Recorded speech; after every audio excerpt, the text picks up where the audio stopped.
आज आपण इथं प्रेस कॉन्फरन्ससाठी आला त्याच्याबद्दल मनापासून सर्वांचे धन्यवाद. आज आपल्याला बोलवण्याचं एक विशेष कारण आहे. पाठीमागे ज्यावेळेस आपण भेटलो होतो त्यावेळेस एक विशेष आदेश आपण पारित केला होता आणि आपल्या माध्यमातून तो सर्वांपर्यंत पोहोचला ही चांगली गोष्ट आहे. फूड अँड ड्रग ॲडमिनिस्ट्रेशन याच्यामध्ये जशा दोन विंग आहेत, एक ड्रगच्या बाजूला आणि दुसरा फूडच्या बाजूला, आपण दोन्हीकडे काम करत असतो. तर फूडवरती काम करताना एक लक्षात येतं की आपल्याकडं जे रेग्युलेशन्स आहेत, म्हणजे food safety and standards authority act 2006, 2011चे नियम आणि त्या अनुषंगाने 2011 पासून आत्तापर्यंत वेगवेगळे स्टँडर्ड्स अँड रेग्युलेशन जे तयार झालेले आहेत आणि जे इम्प्लिमेंट करणं अपेक्षित आहे, त्याच्यासाठी एन्फोर्समेंट म्हणून किंवा इम्प्लिमेंटिंग ऑथॉरिटी म्हणून FDA महाराष्ट्रामध्ये फूड अँड ड्रग ॲडमिनिस्ट्रेशन यांची जबाबदारी आहे. त्या कायद्याअंतर्गत फूड सेफ्टी कमिशनर म्हणून मी काम करतो. इथे जे कोणी ह्या पदावरती व्यक्ती काम करतं तर फूड सेफ्टी म्हणून करतं. आणि म्हणून आपण जे अन्न या फूड या डेफिनेशनमध्ये येतं ते सेफ असावं आणि ते हेल्दी असावं, हे दायित्व आणि हे इम्प्लिमेंट करण्याची जबाबदारी ही फूड सेफ्टी कमिशनर म्हणून या पदावरती आहे. आयुक्त फूड सेफ्टी कमिशनर राज्याचे जे असतात त्यांच्यावरती प्रत्येक राज्याच्या फूड सेफ्टी कमिशनरवरती आहे. या अनुषंगाने बघत असताना आपलं जे फूड आहे आणि आपण जे कन्झम्पशन करतो, म्हणजे प्रिपरेशन असेल, त्याचं प्रोसेसिंग असेल, त्याचं मॅन्युफॅक्चरिंग असेल आणि त्यांचं कन्झम्पशन असेल, ह्या सर्व स्टेजेसवरती स्टँडर्ड्स ठरलेले आहेत. म्हणजे कन्झम्पशन हे सेफ असावं म्हणून ते सगळी प्रोसेस तत्पर्यंत पाळायची असते. याचा एक महत्त्वाचा घटक जो सर्वात मेन अफेक्ट करतो, मॅन्युफॅक्चर तर आहेच, प्रोसेसर आहेत, पण सर्वात महत्त्वाचा आजच्या डेटला जर बघितला तर हॉटेल्स, रेस्टॉरंट्स, इटरीज, ऑनलाईन जे प्लॅटफॉर्म त्यांच्यामार्फत जे फूड दिलं जातं, विकलं जातं, नागरिकांपर्यंत दिलं जातं, हे स्टँडर्ड्स पाळतात की नाही पाळतात हा एक महत्त्वाचा इश्यू आहे. आणि याच्यासाठी खूप चांगल्या प्रकारचे रेग्युलेशन स्टँडर्ड्स हे फूड सेफ्टी ऑथॉरिटीने, गव्हर्नमेंट ऑफ इंडिया यांनी डिसाईड केलेले आहेत, वेळोवेळी डिक्लेअर केलेले आहे. त्याचं इम्प्लिमेंटेशन करणं हे अत्यंत गरजेचं आहे. त्या अनुषंगानं काल 23 जूनला मी एक आदेश पारित केलेले आहेत की ते आदेश आहेत हॉटेल्स, रेस्टॉरंट आणि इटरीज यांच्या बाबतीतल्या पाळावयाच्या ज्या गोष्टी आहेत, ज्या स्टँडर्ड्स आहेत, ज्या प्रोसेसेस आहेत, त्या पाळणं बंधनकारक आहे त्यांच्यावरती. तर त्यामध्ये जर बघितलं तर आम्ही ग्राहकांच्या आरोग्यासाठी, आरोग्य संरक्षणासाठी अन्न व औषध प्रशासन म्हणून एक महत्त्वाचा निर्णय, एक ऐतिहासिक निर्णय काल घेतलेला आहे आणि ते आदेश मी पारित केलेले आहे. हे काय आदेश आहेत तर हे कंप्लायन्स ह्या इंडस्ट्रीनं, म्हणजे हॉटेल्स, रेस्टॉरंट, इटरीज हे जे आहे यांनी करायचे आहेत आणि त्याचं एन्फोर्समेंट आपल्या मशिनरीमार्फत, म्हणजे आपली जी यंत्रणा आहे त्यांच्यामार्फत करायचं आहे. तर हे करण्यासाठी सुरक्षित अन्न, स्वच्छ आस्थापना आणि जबाबदार अन्न व्यावसायिक यांच्या बाबतीत आपण काही आदेश पारित केलेले आहेत. ते सर्वात महत्त्वाचं म्हणजे काय तर ते जे रेग्युलेशन्स आहेत ते रेग्युलेशन्स इम्प्लिमेंट करणं गरजेचं आहे.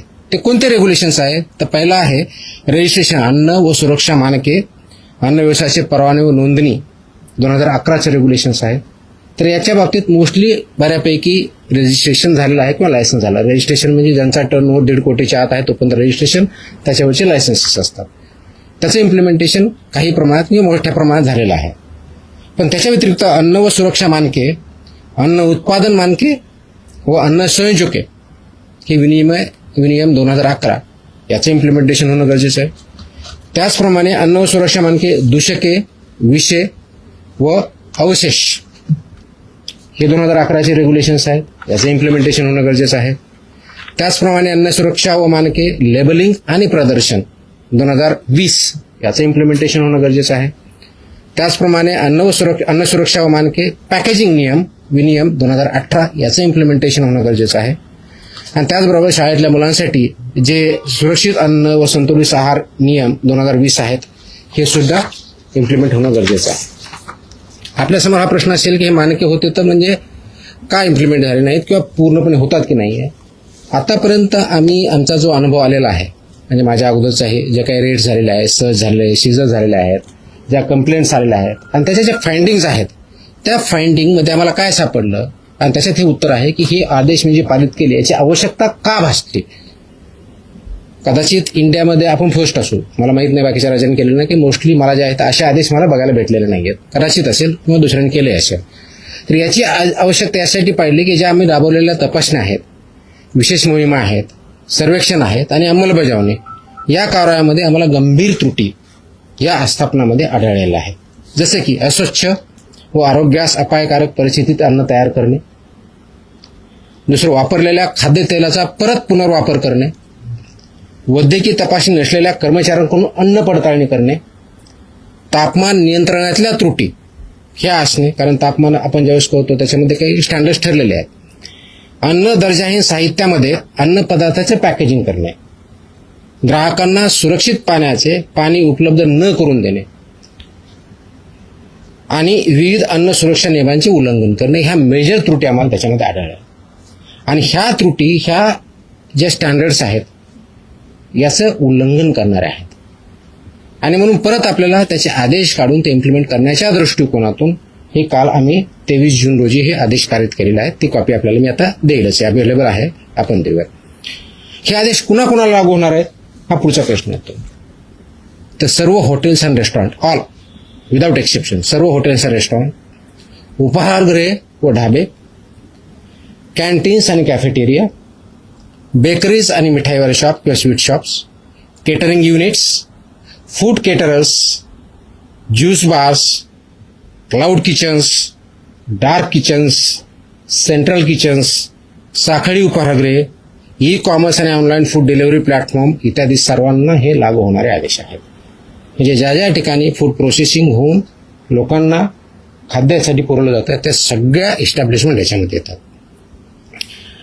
आता याच्यामधल्या मेन तरतुदी काय आहे, तर पहिलं तरतूद आहे की परवाना किंवा लायसन्स हे मॅन्डेटरी आहे, ते त्यांनी घ्यावं. त्याच्याशिवाय त्यांना कोणत्याही परिस्थितीत रेस्टॉरंट किंवा हॉटेल हे चालवता येणार नाही. त्याच्या तरतुदी पेनॉल्टीज आहेत, त्या पेनॉल्टी सुद्धा सिव्हिअरली आता इथून पुढे वापरल्या जातील. त्याच्यामध्ये अगदी 10 लाख विदाउट परमिशन चालू एखादे एस्टॅब्लिशमेंट असेल तर 10 लाखापर्यंत दंड आहे, परत प्रॉसिक्युशन आहे. ह्या सगळ्या गोष्टीचा आपण वापर करणार आहोत.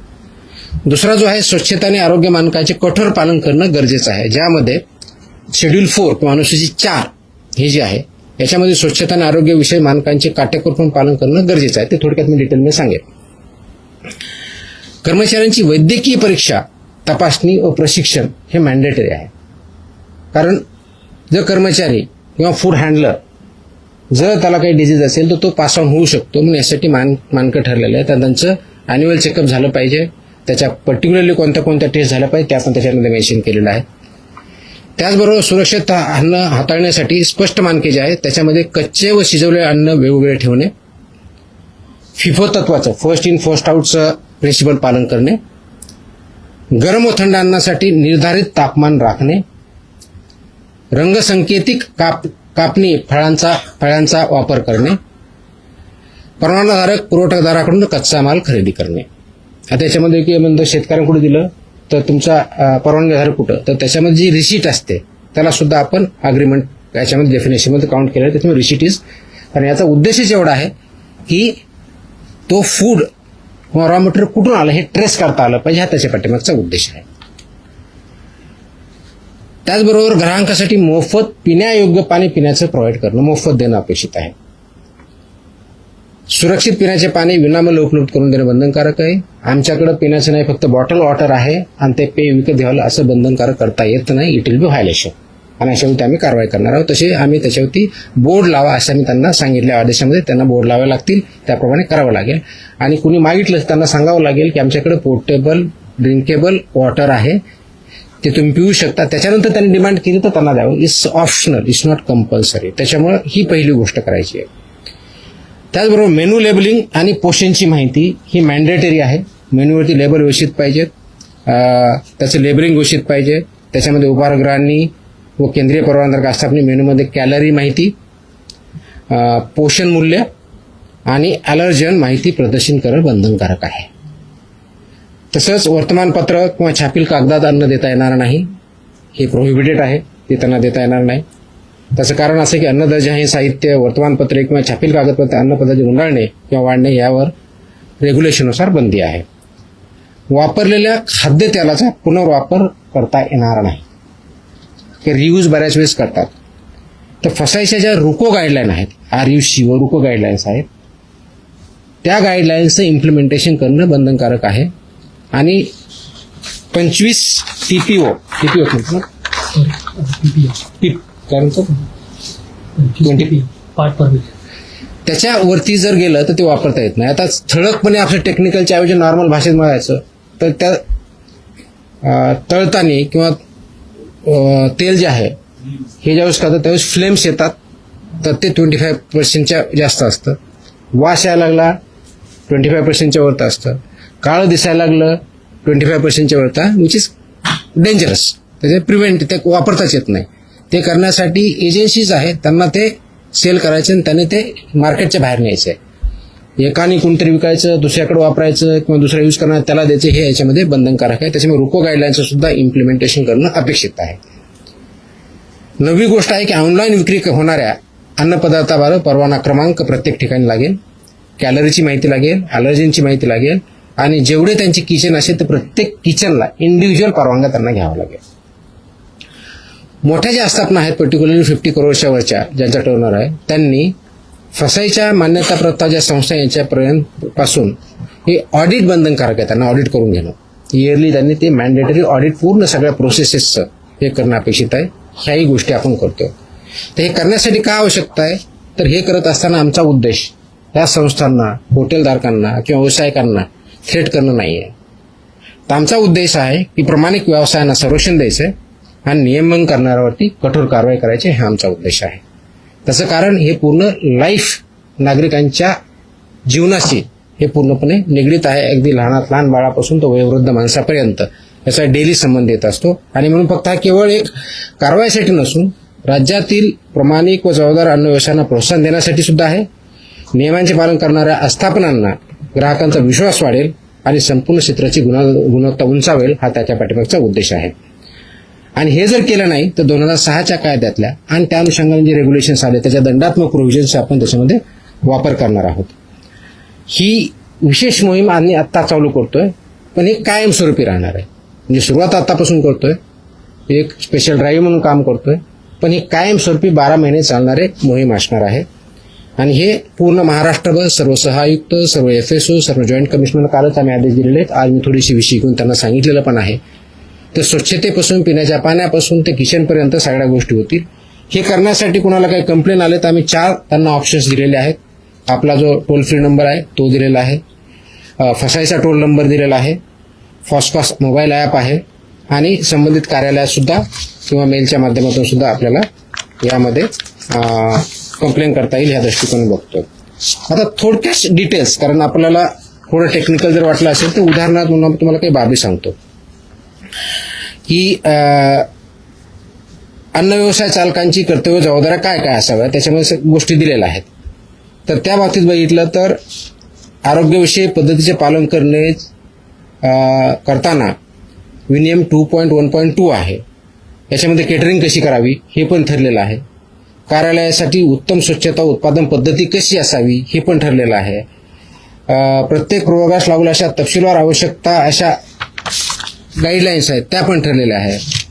आता जस्ट एक तुम्हाला एक्झाम्पल घेऊन किचन कसं असावं याच्यामधील माहिती देतो. स्वयंपाकघर कसं असावं, सर्व अन्न तयार करण्यात येणाऱ्या ज्या आहेत त्या जागेच्या भिंती व फरशा ह्या टाईल्सच्या पाहिजेत. भिंत आणि फरशी म्हणजे खालची हे दोन्ही लागणार आहे. फक्त तुम्हाला खाली टाईल्स असून चालणार नाही, भिंतीला पण टाईल्स लागतात. त्या वॉशेबल असाव्या लागतात, कारण ते वॉश करता आलं पाहिजे. त्याच्यातून कोणत्याही प्रकारचं मिक्सचर होणार नाही, अडल्चरेशन होणार नाही किंवा पॉयझनस सबस्टन्सेस जाणार नाही, हे अपेक्षित आहे. ते अशोषक म्हणजे नॉन परमिएबल असावं, त्याच्यातून पाणी काही जाताना नाही हे बघावं लागणार आहे. त्याचबरोबर त्या धुण्यायोग्य असाव्यात हे असणं आहे. हे करताना पुरेशी हवा खेळती पाहिजे, तिथं यांत्रिक वायू विजन व निर्वातन प्रणाली बसवली पाहिजे, ज्याला एक्झॉस्ट आपण असं म्हणूयात. त्याचबरोबर एक्झॉस्ट चिमणी असणं अपेक्षित आहे. किंवा हूड खाली करावीत असे अपेक्षित आहे. त्याचबरोबर कच्चा माल म्हणजे रॉ मटेरियल जे आहे ते त्यांनी स्वीकारण्यासाठी वेगळा सेक्शन, त्याचं प्रोसेसिंग किंवा तयारी करण्यासाठी वेगळा सेक्शन, स्वयंपाक तयार करण्यासाठी वेगळा सेक्शन आणि वाढण्यासाठी किंवा सर्व करण्यासाठी वेगळा सेक्शन असं त्या रेस्टॉरंट किंवा हॉटेलमध्ये मांडणी असणं अपेक्षित आहेत. कच्चे व शिजवलेले अन्न क्षेत्र हे भौतिक श्रेष्ठता वेगळी ठेवावे लागणार आहेत. शाकाहारी व मांसाहारी हे वेगळे ठेवावे लागणार आहेत. आणि त्याचबरोबर त्याला अनुक्रमे शाकाहारी असेल तर हिरवा रंग, मांसाहारी असेल तर लाल रंग असे तुम्हाला फलक तिथे ठेवावे लागणार आहेत. तर ह्या गोष्टी ह्या मॅन्डेटरी आहेत, वेळोवेळी निर्देश दिले त्या दृष्टीनं आहेत. आणि हे काम करत असताना स्वयंपाकगृहात प्रवेशद्वारी पाणी, द्रव साबण, टॉवेल, ड्रायर अशी व्यवस्था पूर्णपणे असणं अपेक्षित आहे. सो दॅट तिथं ज्यावेळेस कोणता ग्राहक जाईल तर त्याला ह्या गोष्टी अवेलेबल पाहिजेत, जेणेकरून जेवताना किंवा तिथलं फूड कंझ्युम करताना त्याला ती फॅसिलिटी असणं अपेक्षित आहे. त्याचबरोबर पेस्ट कंट्रोल हे मॅन्डेटरी आहे. हे एखादी एजन्सीवर त्यांनी टायअप करायचे आणि ती व्हॅलिड असली पाहिजे, रजिस्टर्ड असली पाहिजे, अशाच एजन्सी ती डिप्लॉय करायच्या. त्यांनी पेस्ट कंट्रोल रेग्युलरली करून घ्यायचं. हे करत असताना कीटकमुक्त परिस्थिती राखण्यासाठी पुरेशा नियतकालिक अंतराने कीटक नियंत्रण म्हणजे पेस्ट कंट्रोलचे जे मेजर्स आहे ते करणं अपेक्षित आहे. त्याचबरोबर अन्न तयारी क्षेत्रात इलेक्ट्रॉनिक फ्लाय ट्रॅप बसवावेत, त्याची साठवण, अन्नाच्या ठिकाणी उंदीर, झुरळे, माशांचा प्रादुर्भाव शून्य असला पाहिजे. ते कोणत्याही परिस्थितीत ऍक्सेप्ट होऊ शकत नाही. It's absolutely not acceptable as per the rules and regulations. तर हे एक उदाहरण म्हणून आहे. याची ऑर्डरमध्ये मी सगळ्या गोष्टी दिल्या ज्या 10च्या आसपास गोष्टी आहेत. हे करण्यापाठीमागचा उद्देश एवढाच आहे, कारण प्रोसेस केलेलं फूड आपण ज्यावेळेस खातो त्याचे इम्पॅक्ट आपल्यावरती होतात. म्हणजे फूड पॉइझनिंग जे एक्स्ट्रीम केस आहे, पण ते दररोज आपल्या हेल्थवरती कॅलरीपासून ते चुकीच्या पद्धतीने हँडल करण्यापासून, स्वच्छतेपासून ते पाण्यापासून ते बसण्याच्या व्यवस्थेपासून तर असणाऱ्या गोष्टी तिथं कोणत्या कोणत्या आहेत ह्या मॅन्डेटरी आहेत. आणि याच्या बाबतीत आपल्याला काही त्रुटी सापडत असेल की जसं की आता तुमच्या याच्यामध्ये सांगितलं की हॉट फूड म्हणतो, गरम जेवण म्हणतो, तर त्याचं टेम्परेचर किती आहे हे पण ठरलेलं आहे. ज्यावेळेस हॉट फूड म्हणतो तर 60 डिग्री सेल्सिअस ते हीट पाहिजे. तुम्ही म्हणलं की कोल्ड तर 4 डिग्री सेल्सिअसचं पाहिजे. तुम्ही म्हणलं फ्रोझन तर -18 डिग्री सेल्सिअसचं पाहिजे. तर ह्या मॅन्डेटरी गाईडलाईन आहेत. त्या इम्प्लिमेंट होतात की नाही होतात ते करण्याच्या दृष्टिकोनातून नागरिकांमध्ये अवेअरनेस यावा, त्या इंडस्ट्रीला आणखी चांगल्या पद्धतीने माहीत व्हावं आणि आमच्या अधिकाऱ्यांनी ते इम्प्लिमेंट करावं. हा तिहेरी पर्पज याच्या पाठीमागचा आहे. आणि या तिहेरीच्या माध्यमातून एकत्रित येऊन हे आपलं आरोग्य नागरिकांचं कसं चांगलं राहील अशा दृष्टीने हे काल आम्ही आदेश इंग्लिश आणि मराठी दोन्हीमध्ये आहेत. दोन्हीच्या कॉपी आपल्याला भेटतील. प्रेस नोट सर्क्युलेट करा ती दिलेलीच आहे. तर या माध्यमातून हे नागरिकांनाही माहीत व्हावं, त्या इस्टॅब्लिशमेंटला माहीत व्हावं आणि आम्ही इन्फोर्स करताना ह्या सगळ्या गोष्टी बघाव्या. बऱ्याच वेळेस होतं की आमचे अधिकारी ज्यावेळेस जातात त्यावेळेस तिथला सॅम्पल घेतला जातो, सॅम्पलचा रिझल्ट आल्यानंतर आम्ही पुढची बघतो. पण फक्त सॅम्पल घेणं एवढ्यापुरतं मर्यादित राहायचं नाही. हे मी आदेश दिलेले आहेत की तिथे गेल्यानंतर हे जे टोटल 28 रेग्युलेशन त्याच्यापैकी 22 हे वेगवेगळ्या बाबतीत आहेत. जसं याच्या बाबतीत जवळजवळ 9 रेग्युलेशन्स मी सांगितले ह्या इंडस्ट्रीच्या बाबतीत. तर प्रत्येकाला more than 2 to 3 regulations compulsory आहेत, कारण रजिस्ट्रेशन कंपल्सरी आहे, बाकी स्वच्छतेच्या बाबतीतले आहेत. तर हे सगळे जे रेग्युलेशन त्या सगळ्यांचं रेग्युलेशनचं पालन होतंय की नाही, कंप्लायन्स ती इंडस्ट्री किंवा इस्टॅब्लिशमेंट करते की नाही हे बघणं आवश्यक आहे. आणि तशा दृष्टीने इथून पुढे तपासण्या होतील. त्याच प्रकारे सॅम्पल घेणं त्यातला एक भाग राहील. ह्या सगळ्या गोष्टीचा कंप्लायन्स त्यांना करणं कंपल्सरी आहे. आणि हे ज्यावेळेस सॅम्पल लॅबकडे जातात तर लॅब बरोबर देताना आमचा एक फॉर्म असतो, फॉर्म 5, आणि ड्रगचा एक वेगळा फॉर्म आहे. म्हणजे तर ते फॉर्म 5 पूर्णपणे आतापर्यंत भरला जात नव्हता का इनकम्प्लीट येत होता. आता मी इन्स्ट्रक्शन दिलेलं आहे की फॉर्म 5 हा कंपल्सरी टोटल भरला पाहिजे, म्हणजे त्याच्यात फिलअप केलं पाहिजे जे काय माहिती आहे. त्याचबरोबर एक ॲडिशनल नोट पण त्याच्यात लिहिली पाहिजे की हे जे रेग्युलेशन्स आहेत हे रेग्युलेशन पाळले जातात की नाही, इनकम्प्लीट पाळले जातात का, कम्प्लीट पाळले जातात का, कम्प्लीट व्हायोलेशन केलं जातं, याचे डिटेल्स त्याच्यामध्ये येतील. त्याचं कारण असं आहे की बऱ्याच वेळेस लॅबमध्ये ज्यावेळेस रिपोर्ट जातात तर रिपोर्टमध्ये फक्त इन्ग्रेडियंटच्या आधारे त्याचा रिझल्ट येतो. वास्तविक बघता फक्त तेवढ्या पुरतं मर्यादित नाही. तसं असतं तर टेक्निकल जो तिथला असिस्टंट आहे किंवा सायंटिस्ट आहे यांनी तो रिपोर्ट दिला असता. त्याच्याऐवजी तिथं गव्हर्नमेंट, ज्याला GA म्हणतो, गव्हर्नमेंट अनालिस्ट हा रिपोर्ट देतो. त्याचा उद्देश असा आहे की एका बाजूला ज्या गाईडलाईन्स आपल्या मॅन्युअल्स त्याच्या बाबतीतच्या लॅबच्या बाबतीतले पण मॅन्युअल्स आहेत, हा टेस्ट रिपोर्ट काय सांगतो आणि तिथली ओव्हरऑल कंडिशन्स आणि व्हायोलेशन्स काय झालेले ह्या दोन्हीच्या गोष्टीचं अनालिसिस करून त्यांनी अनालिटिकल रिपोर्ट देणं अपेक्षित आहे. Just to give an example की एखाद्या डेअरी प्रॉडक्टमध्ये किंवा हॉटेलमध्ये आपण गेला, तुमचा टेस्ट एकदम चांगला, आपण बघतो खूप चांगले टेस्ट आहे, त्याचे रिझल्ट स्टँडर्ड येतात.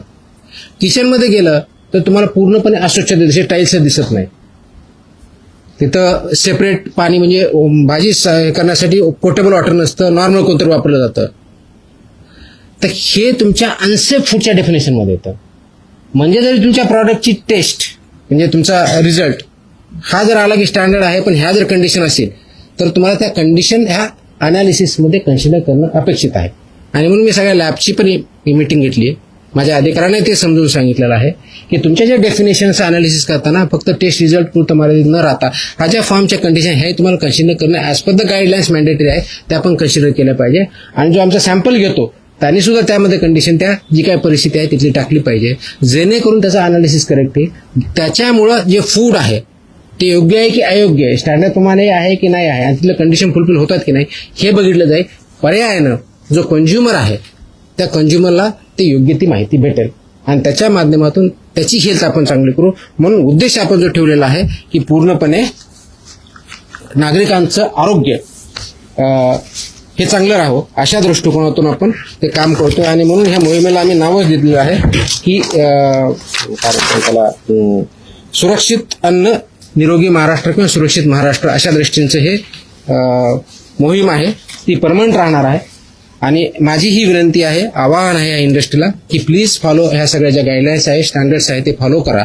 याचा कंप्लायन्स केलं तर you don't have anything to fear, but if you don't follow it you have nowhere to hide. अशा दृष्टीचे आदेश पारित झालेले आहेत. मला वाटतं की याचा इम्पॅक्ट डेफिनेटली होईल आणि ते इम्प्लिमेंटेशन करण्याच्या दृष्टिकोनातून FDA अक्रॉस महाराष्ट्र काम करत आहे. थँक्यू.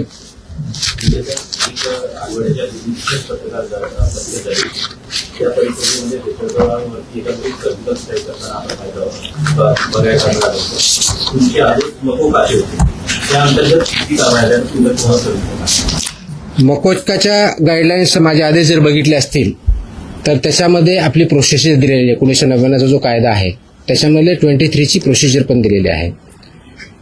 ते करताना तो गुन्हा केला त्याच्या अगोदर झालेला आहे का, त्याची हिस्ट्री काय, त्याचे अँटीसिडन्स काय आहे, त्याचे FIR काय आहेत, आणि हे असल्यानंतर त्याची अप्रुव्हिंग ऑथॉरिटी ही काय PI नाही, ती DIG लेवलची ऑथॉरिटी आहे. तर अशा काही 4-5 केसेस बिल्डअप झालेल्या आहेत, पण फायनल मकोका अजून त्याच्यावरती इन्व्हॉल्व झालेला नाही, कारण ते इन्व्हेस्टिगेशनचा मॅटर आहे. ते झाल्यानंतर त्याच्यावर डेफिनेटली होतील. परंतु सर्व ज्या ज्या ठिकाणी आमच्या प्रोहिबिटेड आयटम्सवरती FIR झालेल्या आहे त्या प्रत्येक ठिकाणची FIR ही या अँगलमधून तपासली जाते आहे आणि त्याच्यावर पुढची कारवाई तुम्हाला काही दिवसात दिसेल. तुम्हाला एक गोष्ट माहिती आहे का, विधानसभेमध्ये एक अधिवेशन सुरू होतं. जितेंद्र आव्हाड जे आहेत त्यांनी आता एक हे केलं की 250 कोटी रुपये तुमची बदली घेण्यासाठी म्हणून इंटरनॅशनल ड्रग रॅकेटने गोळा केलेले. काय भानगड काय म्हणजे ही तुम्हाला काही माहिती आहे का, म्हणजे ड्रग माफिया ही तुकाराम मुंडे काही जर समजत नाही. आयडिया नाही, काय idea, I am hearing from, मला काय आयडिया नाही. म्हणजे त्यांनी बोललं तर त्यांना तुम्ही विचारलं पाहिजे, मला विचारून काय करणार आहे. बदली करवण्यासाठी ड्रग्स रॅकेट जे आहे 250 कोटी रुपये जमा केले. I have no idea, I have no comments. कुठे ड्रग माफियांना तुम्ही हात वगैरे लावलाय का, काही प्लॅनिंग केलं? मी माझ्या महाराष्ट्रात जेवढे मॅन्युफॅक्चरर्स आहेत, फूडवाले असतील, ड्रग्जवाले असतील, त्यांना इंडस्ट्रियलिस्ट किंवा एंटरप्रेन्योर म्हणतो. चुकीचे करणारे असतील तर त्यांना माफिया म्हणून ट्रीट केलं जाईल, कारवाई केली जाईल. किती महिने राहण्याचा प्लॅन करून तुम्ही खाल्ले? Sorry? इतरांना विचारतात. Sorry? किती महिने राहण्याचा प्लॅन करून केला? आय थिंक प्रेस कॉन्फरन्सच्या बाहेरचे विषय आहेत हे आता. तर एक लॅबचा विषय असा होता की FDAच्या आता जे पायधुनीचं मॅटर झालं कलिंगडामधून विषबाधेच्या संदर्भात जुनं आहे. पण त्याच्यात FDAच्या लॅब ज्या आहेत त्या टेस्टिंगसाठी सगळ्या पद्धतीच्या तेवढ्या एफिशियंट नाही किंवा रिपोर्ट लवकर मिळत नाही, पाण्याचं अनालिसिस लवकर. ही फॅक्ट आहे की रिपोर्ट लवकर भेटत नाही, त्याचा मी आढावा घेतलेला आहे. आपल्याकडे सध्या 3 प्लेसेसला लॅब आहेत असं सांगितलं जातं. एक नागपूरला सांगितलं जातं, एक छत्रपती संभाजीनगरला आणि तिसरी इथे. या 3 ठिकाणी आपल्याकडे ड्रग आणि फूड या दोन्ही लॅब आहेत. याचं थोडं करेक्शन आहे. ह्या 3 नाहीत, आपल्याकडे 5 लॅब आहेत. पहिली गोष्ट ह्या 3 आहेत, प्लस पब्लिक हेल्थ लॅबोरेटरी पुण्याला आहे आणि बीएमसीकडे आपले एक स्टेट फूड लॅबोरेटरी अशा 5 लॅब आहेत. सफिशियंट आहे. येतोय त्याच्याकडे प्रेस कॉन्फरन्सचा विषय पण विचार. विचार तिथे बोलतोय, मी तेच बोलतोय. याच्यामध्ये जे सॅम्पल घेतले जातात, जेवढी मॅनपॉवर आहे, जेवढे इक्विपमेंट आहेत, ते आयडियल आहे का, त्याचं उत्तर नाही आहे. ते इम्प्रूव्ह करावं लागेल. ते विल डू, त्याचा प्लॅन आहे, त्याच्यावरती आपण काम करतोय. परंतु आजच्या डेटला जेवढे सॅम्पल घेतले जातात आणि जे आम्ही एका वर्षभरासाठी आम्ही प्लॅन करतो त्यासाठी घेतले जातील, त्याच्या मोस्ट ऑफ द टेस्टसाठी हे सफिशियंट आहे. जर आपण व्यवस्थितपणे त्याचा वापर केला तर हे मात्र मी सांगू शकतो आजच्या डेटला, कारण मी तो आढावा घेतला, त्याच्या आधारे बोलतो. काही मॅनपॉवर 1-2 महिन्यापूर्वी जॉईन झालेली तिथं नवीन, त्याच्यामुळे त्याची कपॅसिटी वाढलेली आहे. कपॅसिटीपेक्षा एफिशियन्सीचा प्रश्न जास्त आलेला आहे आणि ती एफिशियन्सी कशी वाढवायची याच्यावरती आमचं काम चालू आहे. मे मधले रिझल्ट तुम्हाला जून मधले रिझल्ट, आता जो महिना आहे, याचे सॅम्पल केलेले टेस्ट हे अगोदरच्या महिन्यापेक्षा बऱ्याच पटीने वाढलेले तुम्हाला दिसतील. क्वालिटीवरती काम चालू आहे, स्पीडवरती चालू आहे, एफिशियन्सीवरती चालू आहे. थोडेसे मॅनेजमेंटचे इश्यू आहेत, we are sorting it out. आणि एका वर्षभरामध्ये आणखी चांगलं इक्विपमेंट, ज्याला हाय एंड इक्विपमेंट म्हणतात, HEE, ते इन्स्टॉल करण्याची आमची तयारी आहे. प्लस 4 ठिकाणी पैकी 3 ठिकाणचं बांधकाम पूर्ण झालेलं आहे सिव्हिलवर. तिथं आपल्याला चालू कसं करता येईल हे बघूया. त्याच्यामध्ये यवतमाळचं एक आहे, आय थिंक नाशिकचं दुसरं आहे, तिसरं पुण्याची एक आहे आणि पेन या ठिकाणी कामकाज चालू व्हायचं आहे. त्याच्यामुळे त्याचं काम चालू आहे, पण ते स्पीडअप आपण करतोय. आणि सो दॅट मॉडेल आणि आयडियल लॅब्स कशा राहतील या दृष्टीनं याच्यावरती आपण काम करतोय. एक विचारायचं होतं, विधानसभेत सुद्धा तुमच्या चर्चा सुरू आहे.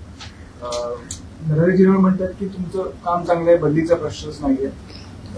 सुधीर मुनगंटीवार म्हणाले की तुमच्या नावातला जो टी आहे त्याचा अर्थ टायगर आहे. आणि अर्जुन खोतकर असं म्हणाले की तुमच्या जीवाला काहीतरी धोका आहे, तुम्हाला संरक्षण द्यावेची त्यांची मागणी. तुमचं काही बोलणं झालं सरकारशी? ऑन रेकॉर्ड पटलावर या सर्व गोष्टी तुमच्या संदर्भातले नाही, माझं याच्याबद्दल कुणाशीही काही बोलणं झालं, मी तुमच्याकडूनच ऐकतोय. संरक्षणाची गरज तुम्हाला आहे की नाही याची काही तुम्ही मागणी केली? मी नाही अशी मागणी केली. का बरं तुमच्यावर एक अधिवेशन चाललंय? आता हे मी कसं उत्तर देऊ त्याचं? अधिवेशनात काय बोलावं हा त्यांचा प्रिरॉगेटिव्ह आहे, त्याचं मी कसं बोलणार? तुम्ही जे बोलताय त्यांना विचारा, मला विचारून काय ते उत्तर भेटत नाही. माझी काही चर्चा नाही. नाही, फक्त याच्या बाबतीत आपण जे थ्रेडच्या बाबतीत कदाचित मला आज हे कळलं की कुणीतरी एक फेसबुकवरती व्हिडिओ आहे, काहीतरी त्यांनी शिव्या दिल्यात वगैरे वगैरे काही केलं, त्यांना पोलिसांनी कारवाई पण केली आहे माझ्यामध्ये. तसंच आय थिंक औरंगाबादला छत्रपती संभाजीनगर जिल्ह्यामध्ये आपल्या पथकावरती अटॅक करण्याचाही प्रयत्न केला, तर त्याच्यावरती सुद्धा अरेस्ट इमिजिएटली झाली. मी स्वतः DGPशी बोललो होतो, DGPने तिथल्या CPना सांगून इमिजिएटली कारवाई पण केली. ही एन्फोर्समेंट आहे. एन्फोर्समेंट ज्यावेळेस येतं, कुणी इलिगल ज्यावेळेस काम करतं, तर everybody has to abide by rule of law. माझं म्हणणं कायद्याचं राज्य आहे, कायद्याच्या राज्याप्रमाणे चाललं पाहिजे सर्वांनी. मला सर्वांना कायदा लागू होतो. याच्यात कुणी जर त्याच्यात पळवाटा काढण्याचा प्रयत्न करत असेल, माझ्या ज्युरिडिक्शन किंवा माझ्या अधिकाराला कुणी थ्रेट करत असेल, तर law will take its course, will not spare anybody. हे मात्र मी 100% सांगू शकतो. हे मात्र 100% आहे. तर त्याच्यावरती कोणत्याही पद्धतीचं कॉम्प्रोमाइज केलं जाणार नाही. आणि म्हणून बघितलंच आहे, मोकोका सारखा सुद्धा कायदा आपण इनोक का केला, तर जर एखादा आयटम 2012ला प्रोहिबिट झाला आणि तो जर भेटत असेल तर it's in a way not correct. आणि ते करण्याच्या दृष्टिकोनातून आज जशी ही जी आज ऑर्डर काल काढले, अशा पुढच्या दृष्टिकोनातून बऱ्याच अजून ऑर्डर यायच्या आहेत. त्याच्यावरती काम चालू आहे आणि त्या प्रत्येक सेक्टर वाईज येतील आणि त्याचा इम्पॅक्ट सोसायटीवरती ॲट लार्ज होणार आहे. आणि ते करण्याच्या दृष्टीनंच आम्ही काम करतोय, होलिस्टिक दृष्टिकोनातून करतोय. कोणी वाईट किंवा चांगल्या दृष्टिकोन, ही इंडस्ट्री आहे, एंटरप्राइज आहे, GDP ग्रोथ होणं गरजेचं आहे, त्याचे त्यांचं कॉन्ट्रीब्युशन आहे, पण ते as per the rules and regulation झालं पाहिजे, कायद्यानुसार झालं पाहिजे. कायद्याचं व्हायोलेशन करून कुणी पैसे कमवण्याचा प्रयत्न करत असेल, कुणी थ्रेटन करून किंवा ब्लॅकमेल करण्याचा प्रयत्न असेल, तर they will not be spare. This much I can say. एक पुढचाच प्रश्न होता, मुंबईची जर कल्चर आपण पाहिलं तर काही वर्षांपूर्वी, 15-1 वर्षांपूर्वी स्टेपल फूड वडापाव गेल्या काही 10 वर्षांमध्ये ते बदलून तुम्हाला एव्हरी गेला तरी तुम्हाला इडली वडा हा मिळतो. आणि त्याचा मेन सोर्स जो आहे तो धारावीतून येतो. आणि ते धारावीतून काही फॅक्टरीज घेतात, ते घरगुती असतात आणि ते कलेक्टिव्ह होऊन मुंबईत पाठवली जातात. ते तुम्ही कसं काय figure out- सगळ्याच ठिकाणी मी जर सांगितलं की 1.5 कोटीच्या खालचे जे असे रजिस्ट्रेशन आपण देतो त्याच्या गाईडलाईन समाजाच्या ऑर्डरमध्ये बघितलं शेड्यूल आम्ही लावलेलं की त्यांनी काय काय करणं अपेक्षित आहे. जिथं गायडन्स पाहिजे आम्ही गायडन्स पण करायला तयार आहेत. आमचे अधिकारी जाऊन गायडन्स करतील, ट्रेनिंग देतील. हे इम्प्लिमेंटेशन करायचे यासाठी आहे की हा प्रश्न फक्त एका युनिटचा किंवा एका माणसाचा किंवा एका हॉटेलचा किंवा एका रेस्टॉरंटचा नाही आहे. हा पूर्ण 13 कोटी जनता जी आहे त्या सगळ्यांचा प्रश्न आहे. आणि हे डिपेंडंट ऑन इच अदर आहेत. म्हणजे आपल्याला हॉटेल पण पाहिजे, इटरीज पण पाहिजेत आणि कंझ्युमर पण पाहिजेत. पण हे सगळं करताना जे स्टँडर्ड्स आहेत, मानके आहेत, त्यानुसार चाललं पाहिजे. ते बऱ्याच लोकांना माहीत पण नाहीत. आता ते माहीत होण्याचा उद्देश की ठीक आहे कायदा आहे, रेग्युलेशन्स आहेत, आपल्या काय वेबसाईटवरती अवेलेबल आहेत, पण तेच लोकांपर्यंत पोहोचण्याचा एक उद्देश. आणि जे याच्यामध्ये बिझनेस आहेत, एब्यूज ज्याला म्हणतो आपण, फूड बिझनेस ऑपरेटर्स, त्यांना सुद्धा माहिती इंग्लिश आणि मराठी, म्हणून ती ऑर्डर कॉम्प्रिहेन्सिव्ह दृष्ट्या मी काढली. आणि नाही केलं तर त्याचे कम्प्लायन्सची पेनॉल्टी तुम्हाला जस्ट आपल्या माहितीसाठी म्हणून एक थोडक्यात तो मला एक सांगायचं होतं पण विसरून गेला. तर याच्यामध्ये जर बघितलं तर एक आहे की दंड, खटला व शिक्षा हे एक प्रोव्हिजन आहे याच्या पानावरती दिलेलं आहे. त्याच्यामध्ये काय आहे, फॉर एक्झाम्पल असुरक्षित अन्न जर असेल, आरोग्यास हानिकारक जे ठरलेलं, तर मृत्यू झाला तर 7 वर्षापेक्षा कमी नाही व आजन्म कारावासापर्यंत एवढी सजा त्याच्यामध्ये आहे आणि 10 लाख रुपये दंड. हे अनसेफ फूड. आता अनसेफ फूडची डेफिनेशन मी आता थोडक्यात तुम्हाला सांगितली. अस्वच्छता आली तर अनसेफ फूड येऊ शकतं. दुसरं, गंभीर दुखापत झाली, इंजरी झाली तर 6 वर्षापर्यंत कारावास आणि 5 लाखापर्यंतचा दंड आहे. गंभीर नसलेली दुखापत झाल्यास 1 वर्षापर्यंतचा कारावास आणि 3 लाखपर्यंतचा दंड आहे. दुखापत न झाल्यास 3 महिन्यापर्यंतचा कारावास व 3 लाख रुपयापर्यंतचा दंड आहे. त्याचबरोबर आता जो एक मुद्दा आला आहे की अधिकाऱ्यांचं काय, तर अन्न सुरक्षा अधिकाऱ्यास ज्याला FSO म्हणतो, जो बेसिक ऑथॉरिटी आहे, अडथळा अथवा त्याची तोतयागिरी कुणी केली तर त्याला 3 महिन्यापर्यंतचा कारावास आणि 1 लाख रुपयापर्यंतचा दंड हे त्याच्यामधलं प्रोव्हिजन आहे. हे जे मला कारावासाच्या बाबतीत सांगितले. फक्त दंडनीय अपराधाच्या बाबतीत काय, दिशाभूल करणारी जाहिरात, आता खोटा दावा 10 लाखापर्यंत दंड, वैध परवानाशिवाय व्यवसाय करणे 10 लाखापर्यंत, विदाऊट लायसन्स 10 लाख रुपयाचा दंड, अवमानक म्हणजे सबस्टँडर्ड अन्न उत्पादन, साठवण, विक्री अथवा सेवा 5 लाख रुपयापर्यंतचा दंड, चुकीचे नामकरण असलेले ज्याला मिसलेबलिंग म्हणतो ते 3 लाख रुपयापर्यंतचा दंड, प्राधिकृत अधिकाऱ्यांच्या निर्देशांचे पालन न करणे 2 लाखापर्यंतचा दंड, अन्नाची अस्वच्छ अथवा अनारोग्यकारक प्रक्रिया व तयारी 1 लाखापर्यंतचा दंड. आता हे कायद्यात आहे, रेग्युलेशन्समध्ये आहे. कदाचित इम्प्लिमेंटेशन एवढे स्ट्रिक्टली झाले नसतील, बट इथून पुढे 100% होतील आणि त्याचा परिणाम आपल्या ह्या इंडस्ट्रीवरती, हेल्थवरती अल्टिमेटली होईल. जे आपल्याला आपण जे कॅम्पेन घेतलेलं आहे की safe food, safe drug, safe Maharashtra, तर सेफ फूडच्या पार्टमधला हा एक पार्ट आहे. त्या दृष्टिकोनातून आपण काम हा करतो. मी स्पेसिफिकली विचारला यासाठी कारण की फक्त धारावी सध्या हे आपण रजिस्टर्ड आस्थापनांबद्दल बोलतो.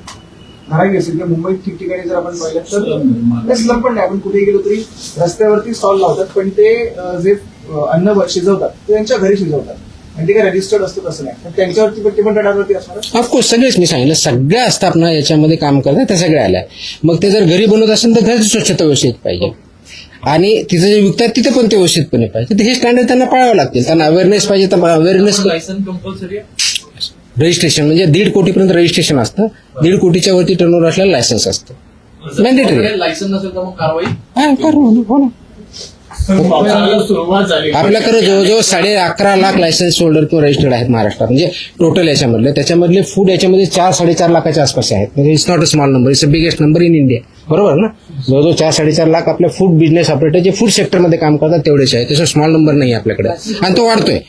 म्हणजे 31 मार्चला आम्ही आकडा बघितला तर अराउंड 11,30,000 होता, आता 11,61,000च्या आसपास गेलेला आहे.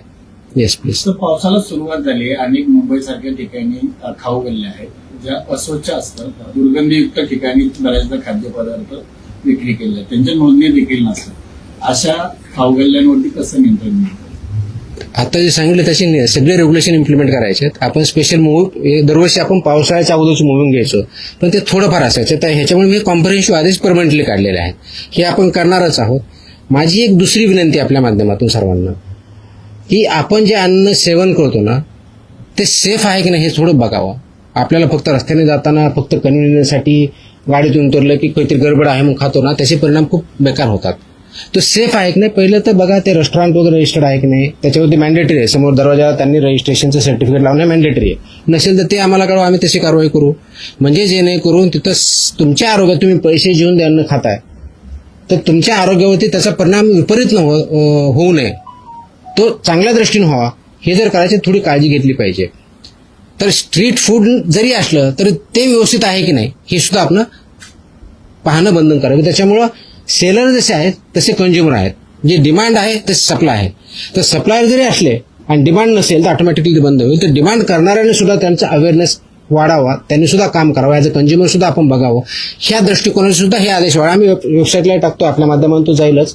तर हे वाचले तर बऱ्याच गोष्टी क्लिअर होतील की यांच्याकडे काय पाहिजे. तर तोही याच्या माध्यमाचा एक उद्देश आहे की जेणेकरून ॲज अ कंझ्युमर म्हणून आपण त्या गोष्टी पाळल्या पाहिजे.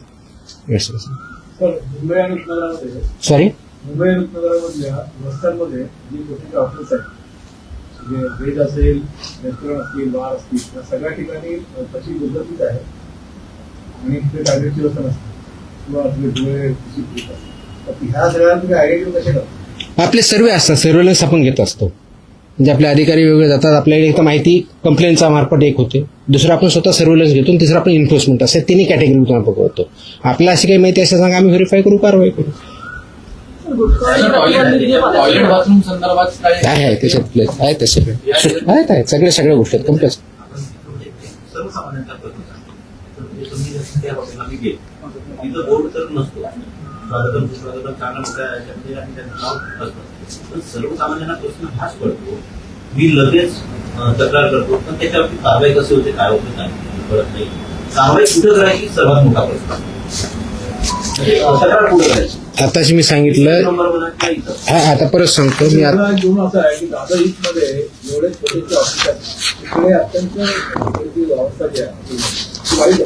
करू आम्ही सगळे जे कोणते असतील सगळ्यांवरती करू, काहीच अडचण नाही. ही अवस्था सगळ्या ठिकाणी आहे, पण कंप्लेंटच्या बाबतीत मी सांगितलं आपल्याला 4 ऑप्शन दिलेले आहेत आणि काही दिवसामध्ये पुढच्या आठवड्यापासून आम्ही एक आता आजच आम्ही टेस्ट केलेली आहे, वेब लिंक तयार केलेली आहे. त्याच्यामुळे तुम्हाला त्याच्यावर डाउनलोड केले की मोबाईलवरून करता येईल एवढी व्यवस्था केली. पण त्याला एक 8-1 दिवस लागतील कारण ते टेस्टिंग अधिकारी टेस्टिंग करतायत, त्याच्यावरती ट्रायल चालू आहे, ड्राय रन चालू सध्या. एक 8-1 दिवसामध्ये ते पण करू. आपल्याला हेल्पलाईन म्हणजे ज्याला टोल फ्री नंबर आहे 1800-222-365 हा आमचा इथला आहे. टोल फ्री नंबर 24 तास चालू असतो, आपल्याला 24 तासमध्ये ते देतात. फसाईचा टोल फ्री नंबर आहे 1800-114-000 याच्यावरती आपण करू शकता. फॉस्फॉसचा मोबाईल ॲप आहे, आपण डाउनलोड करू शकता, त्याच्यावरती करू शकता किंवा ईमेलच्या आधारे आपल्या कार्यालय करू शकता किंवा फिजिकली देऊ शकता. एवढे 5 मीन्स आजच्या डेटला अवेलेबल आहेत. आणि 6वा जो आपला जो वेब लिंक करतोय पुढच्या 1 आठवड्यामध्ये येईल. कारण हे जे आहेत हे मोस्टली आपल्याला फूडसाठी अवेलेबल आहे, ड्रगसाठी जर करायचे असेल त्यासाठी वेगळं नाही, म्हणून आम्ही ते वेब लिंक करतोय. मोबाईलवर डाउनलोड केली की ते AI इनेबल्ड आहे, त्याच्यामुळे तुम्हाला तो प्रश्न विचारणार काय ते करत जाणार आणि त्या दृष्टीनं म्हणजे बोलता येतं किंवा टाईप करता येतं, दोन्ही ऑप्शन आम्ही देणार आहोत जेणेकरून ते आमच्यापर्यंत येईल. आम्ही ते ऑटोमॅटिक असाइन करू आणि त्याचा डॅशबोर्ड मला पण बघता येईल, त्या अधिकाऱ्याला बघता येईल किती आल्या, कुणाकडे गेल्या, किती पेंडिंग आहे, किती दिवसापासून पेंडिंग आहे. Everything will be there. It is there. We are establishing the system. त्या संदर्भात तुम्ही खूप मोठी कारवाई करत आहात, तर त्या संदर्भात काही माहिती द्या की किती जणांवर याचा कारवाई झाली, किती जणांवर. मला वाटलं आज खूप जास्त होईल, माझ्याकडे डेटा आहे, उद्या तुम्हाला त्याच्याबद्दलची 1 महिन्यामध्ये जेवढ्या कारवाया झाल्यात, कारण उद्या 1 महिना पूर्ण होतो, त्या दृष्टीने परिपूर्ण नोट गुटख्याच्या बाबतीतली असेल, नॉन गुटख्याच्या बाबतीतली असेल, ड्रगच्या बाबतीतली असेल आणि ते मेजर आकडा आहे, मी देईल. सॉरी, अरे यार लास्ट टाइम आपने वो ही वायरल, मुझे हिंदी अच्छी नहीं, वही वायरल हो गया आपने. गुटख्या संदर्भात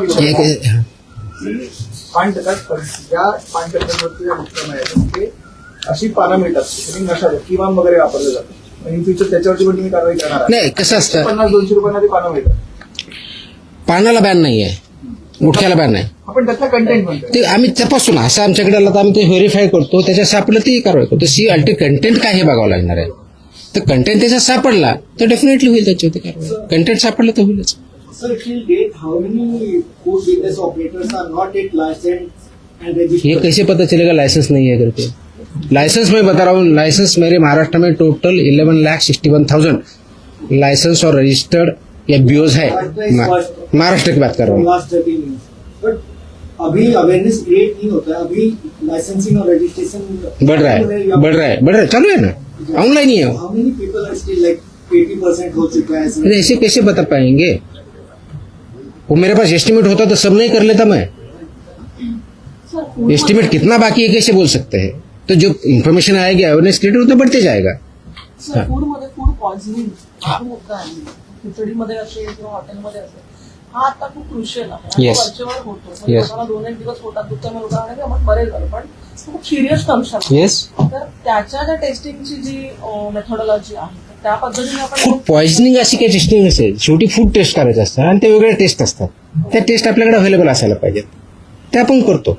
हा food poisoning is basically unsafe food असेल तर मोस्टली फूड पॉइझनिंग. पॉइझनिंगच्या संदर्भामध्ये टेस्टिंग करण्यासाठी नाही नाही, पॉइझनिंगचं टेस्टिंग नसतं, ते फूडचं टेस्टिंग असतं. फूड मधल्या पॉइझनिंग ते असतं, आपण टेस्ट करतो ना, आपण टेस्ट करतो, फूडच टेस्ट करतो असतो. त्याचे जे काही इन्ग्रेडियंट त्याप्रमाणे आहेत, स्टँडर्ड प्रमाणे आहेत नाहीत हेच बघत असतो. पण त्यासाठी आम्ही एक प्रणाली विकसित करतो. आजच्या डेटला ती खूप कॉम्प्रेहेन्सिव्ह नाही आहे की फूड पॉइझनिंगच्या केसेस त्याची रिपोर्टिंग मेकॅनिझम कशी असावी, कितक्या वेळात काय करावं, याचा मी एसओपी तयार करतोय. ते पुढच्या दिवसात काही होईल. ह्याला पण म्हणजे असू शकतं ना की वरून कोणी काही घातलंय का नॅचरली कंटॅमिनेटेड आहे. तर ते टेस्टचा पार्ट आहे, ते रिझल्टचा पार्ट येतो तो. जे लोक आतापर्यंत नोंदणी केली आहे त्यांना काय आव्हान? ज्यांनी नोंदणी केली नाही त्यांना एकतर बिझनेस बंद करावा लागेल किंवा नोंदणी करून काम करावं लागेल. तर माझी विनंती आहे की जे याच्यामध्ये काम करतायत तर त्यांनी एक तर नोंदणी करून घ्यावी आणि आपला बिझनेस जे काही स्टँडर्ड्स आहेत त्याप्रमाणे चालवावा किंवा आपला धंदा बंद करावा. अन्यथा 10 लाखापासून 10 लाखापर्यंत पेनल्टी आहे, त्याचे आम्ही प्रोव्हिजन वापरायला सुरुवात करतोय. आता तुमचे खूप जास्त प्रश्न होत आहेत. तुम्ही 1 महिना झाला म्हणतात जवळपास तुमची होत. तुम्हाला काय वाटतं पहिले जे आयुक्त उमेदवार आले होते काही सुट्टी राहत होते काय करायचे? कारण की तुम्ही आल्याच्यानंतर जे FDA एवढं अनालिटिकल स्किल माझ्याकडे नाही, ते तुमच्याकडे आहे. तुम्ही विचारा आणि तुम्ही त्याची उत्तर द्या. आप यहाँ पे कोई पूछ रहे थे. हाँ तुम्ही एकटाच हिंदी हम सब जब एफडीए में काम करते हैं तो फूड और ड्रग सेक्टर में काम करते हैं. एफडीए ये रेगुलेटर है और उसमें फूड का हर आदमी का कांटेक्ट आता है बचपन से लेके बुढ़ापे तक. और फूड का सबसे ज़्यादा आजकल जो कांटेक्ट आता है जो हम खाते हैं वो होटल रेस्टोरेंट इस सब में आता है. इसके लिए रेगुलेशंस है, स्टैंडर्ड्स है, वो इम्प्लीमेंटेशन होने चाहिए. वो छोटा सा रेस्टोरेंट हो या स्टार होटल हो, ये सब के लिए स्टैंडर्ड 2011 से अब तक आए हुए हैं. 2020 2026 के भी कुछ आए हैं कि जैसे कि आपके जो इंस्ट्रूमेंट सब्जी काटने वाले कौन से होने चाहिए, स्टेनलेस स्टील का क्या चाहिए, ये सब इसमें पैकेजिंग का मटेरियल चाहिए, फूड ग्रेड वाला चाहिए, नॉन फूड ग्रेड वाला चाहिए, ये सब डिसाइडेड है. लेकिन हमने जो महाराष्ट्र में पाया है कि जो हम सर्वेलेंस करते हैं, इन्फोर्समेंट एक्टिविटी देते हैं, जो कंप्लेन आते हैं वो हम चेक करते हैं, तो उसमें काफी हद तक ये वायलेशन पाए गए हैं कि जो फूड स्टैंडर्ड्स है अलग अलग उसका पालन नहीं किया जाता है. वो जो फूड स्टैंडर्ड्स है वो सेफ्टी के हिसाब से हो, सैनिटेशन के हिसाब से हो, वहाँ के फूड हैंडलर्स हो, वाटर बॉटल की मतलब पानी फ्री में जो पोर्टेबल जाना चाहिए वो हो, या लाइसेंस नहीं है या लाइसेंस वहाँ दिखाया नहीं जाता ये हो, ये सब के जो रेगुलेशंस हो इम्प्लीमेंटेशन करना जरूरी है. इसलिए 23 जून को कल मैंने as a food safety commissioner Maharashtra बोल के कुछ आदेश पारित किए हैं. ये that is regarding hotels, restaurants and eateries. इन्होंने जो स्टैंडर्ड्स इम्प्लीमेंट करना है उसके हिसाब से हमने किए हैं. ये जो कंप्लाई नहीं करेगा उनके ऊपर सख्त कार्रवाई ये फसाई के जो रेगुलेशंस है और उसके अंदर जो स्टैंडर्ड्स है उसके हिसाब से की जाएगी. जैसे फॉर एग्जांपल अगर कोई अनरजिस्टर्ड या अनलाइसेंस बीओ काम कर रहा है तो उसको 10 लाख तक की पेनल्टी है. अनसेफ फूड अगर कोई बना रहा है, प्रोसेस कर रहा है या सेल कर रहा है तो उनको लाइफ इम्प्रिजनमेंट तक और 10 लाख तक पेनल्टी हो सकती है. इसका इम्प्लीमेंटेशन इसके आगे बहुत सख्त तरीके से होगा. ये मेरी विनती है, मेरा एक आह्वान है कि जो इंडस्ट्री इसमें है सबने इसका कंप्लायंस करना चाहिए. और मेरे ऑफिसर को मैंने सख्त ताकीद दी है कि ये सब इम्प्लीमेंटेशन कंप्लीट होगा, कॉम्प्रहेंसिव होगा. अब तक जाके सिर्फ सैंपल लेके जो आते थे उतना नहीं होगा. उसके सिवा सब जितने रेगुलेशंस है वो सब रेगुलेशन इम्प्लीमेंट हो रहे कि नहीं हो रहे उसका रिपोर्ट सैंपल के साथ आएगा और उसी हिसाब से सैंपल का टेस्टिंग भी हुआ, रिजल्ट भी होगा। इसका उद्देश्य है कि जो जेन्युइन बिजनेसेस है उनको कोई फियर करने की जरूरत नहीं है, डरने की जरूरत नहीं है। जो नॉन जेन्युइन है उनको बिल्कुल डरने की, छुपने के लिए जगह भी नहीं मिलेगी। इसका अंतिम उद्देश्य है कि जो ह्यूमंस है, ये सिटीजन्स है महाराष्ट्र के और बाहर से जो यहाँ आते हैं, वो जो फूड खाते हैं वो फूड पूरा तरीके से सेफ हो, सिक्योर हो, जिसकी वजह से आपकी हेल्थ अच्छी रहे, इम्प्रूव हो, ना कि उसके वजह से आपको फूड पॉइजनिंग या आप उसके वजह से आपको पता नहीं, इसके वजह से उसका आपका एडवर्स इम्पैक्ट हो। इसीलिए ये आदेश जारी किए हैं, इसका इम्प्लीमेंटेशन चालू हो चुका है। ई कॉमर्स वाले हैं जो सब ई कॉमर्स भी आया, प्लेटफॉर्म भी आया, डार्क किचन भी आया, चेन वाले भी आए, सब इसमें आए हैं। आपको जो ऑर्डर है उसमें लिखा है। अब तक कितने सर्टिफिकेट दिए गए हैं, मतलब उसको लेकर महाराष्ट्र गवर्नमेंट? अब तक एफबीओ के टोटल लगभग 11,60,000 के आसपास लाइसेंस रजिस्टर्ड एफबीओज है। उसमें से जो food industry particularly hotel restaurants इसमें जो है तो 4 लाख से ज्यादा है, तो काफी बड़ा नंबर है। लेकिन उसमें हम काम करेंगे, कंप्लायंस करेंगे और लोगों की हेल्थ बढ़ाएंगे। Is already started, is already in existence. So that's what we have taken a special drive. वो आज कल से चालू होगा स्पेशल ड्राइव इंस्पेक्शन का, उसमें सभी देखा जाएगा। सो मेरा ये मानना है कि जो इसमें कंप्लाई कर रहे हैं उनको कोई जरूरत नहीं है। जो कंप्लाई नहीं करे प्लीज कंप्लाई करे, तब तक आपका जो भी बिजनेस है बंद रखे, कंप्लाई करके आपका चालू करें। सर, हॉटेल्समध्ये जे फूड सर्व केले जातं त्याला काही नियमावली आहे की? तेच तर सांगितलं आतापर्यंत। क्वांटिटी संदर्भात नाही ना? क्वांटिटी किती द्यावी हे हॉटेल आणि त्यांचं मिनिमम क्वांटिटी वगैरे असं काय? Okay, thank you.